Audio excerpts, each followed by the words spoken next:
क्या मनीष कश्यप को अंडा सेल में भेजने की तैयारी है? बेऊर जेल से योगी पेशी, कोर्ट जाने पर लगा बैन। न धूप न बिजली, अंधेरे में कटेंगे दिन और रात। क्या फौजी के बेटे मनीष को तोड़ने की है ये नई तैयारी? एसएसपी ने लिखी जेलर को चिट्ठी, इससे बाहर मत निकलने देना। क्या तेजस्वी को सताने लगा है मनीष से डर?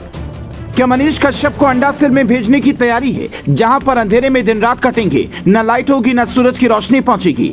पटना के एसएसपी राजीव मिश्रा ने बेऊर जेल अधीक्षक को भेजे लेटर में लिखा है, मनीष कश्यप को कोर्ट में पेशी के लिए तब तक न ले जाया जाए जब तक जज साहब का आदेश न हो। मनीष की पेशी वीडियो कॉन्फ्रेंसिंग के जरिए ही अदालत में करवाई जाए। आमतौर पर ऐसा 3 कारणों से होता है। पहला, जब कैदी की जान को खतरा हो। दूसरा, जब कैदी के बाहर निकलने पर बेतहाशा भीड़ बढ़ जाए और पुलिस कंट्रोल न कर पाए। तीसरा, कैदी इतना बदमाश हो कि उसके भागने का डर हो। लॉरेंस बिश्नोई या मुख्तार टाइप के लोग हों।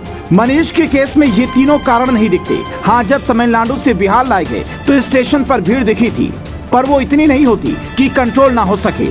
तो सवाल है कि आखिर पटना के एसएसपी ये क्यों चाहते हैं कि मनीष को कोर्ट में पेश ना किया जाए? जेल से ही वीडियो कॉन्फ्रेंसिंग के जरिए उनकी पेशी हो। मनीष को एक बड़े अपराधी की तरह बिहार पुलिस ने क्यों ट्रीट करना चाहा? क्या मनीष ने पेशी के दौरान ये कह दिया है कि हम चारा चोर के बेटे नहीं हैं, झुकेंगे नहीं, इसीलिए तेजस्वी की पुलिस ने सख्ती बढ़ा दी है? या फिर हर पेशी पर एक माँ की मुलाकात बेटे से ना हो, इसीलिए ऐसा आदेश निकाला गया? जो 5 पुलिसकर्मी मनीष को पेशी के लिए ले गए थे, उन्हें सस्पेंड कर दिया गया है। कानून के हिसाब से पुलिसकर्मियों को चलना होता है, ये सच है। लेकिन जब किसी कार्रवाई में सियासत की एंट्री हो जाती है तो हर बात पर सवाल उठने लगते हैं।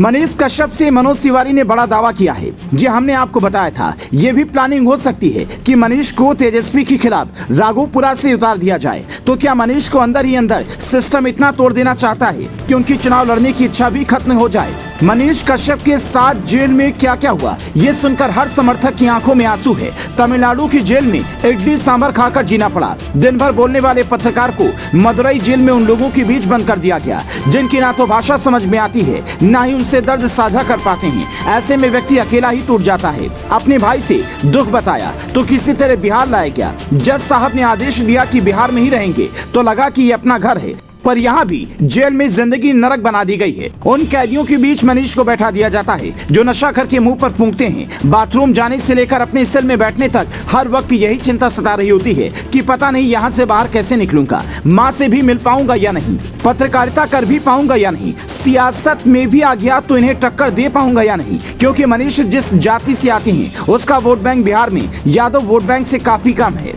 पूरा देश जाति की सियासत से ऊपर उठ गया है, लेकिन बिहार उसी दौर में बैठा है और कब आगे निकलेगा कहा नहीं जा सकता। वरना जंगल राज की छवि वाले लालू यादव की पार्टी बीते चुनाव में इतने बम्पर सीटों से जीत हासिल नहीं करती। मनीष के अंदर के पत्रकार को खत्म करके से क्या मिला, ये आप भली भांति जानते हैं। जो जनता के मुद्दे उठाता है, कभी टूटी सड़क तो कभी टूटी नाली की बात करता था, वो अगर जेल में होगा तो फायदा किसे मिलेगा, ये समझने के लिए बहुत बड़े विद्वान होने की जरूरत नहीं है। तो सवाल है कि क्या तेजस्वी को चुनाव से पहले ही हार का डर सताने लगा है? इसीलिए एसएसपी साहब ने ऐसा आदेश जारी कर दिया। चूँकि मनीष का मामला अदालत में है, इसलिए कोई ये नहीं कह सकता कि कौन दोषी है कौन निर्दोष है। पर समर्थक तो यही कह रहे हैं कि सत्ता ने मनीष कश्यप को फंसाया है और पब्लिक सब जानती है। अगर मनीष को अंडा सेल में भेजे जाने की बात सामने आती है तो आपका पहला रिएक्शन क्या होगा, हमें कमेंट में जरूर बताएं।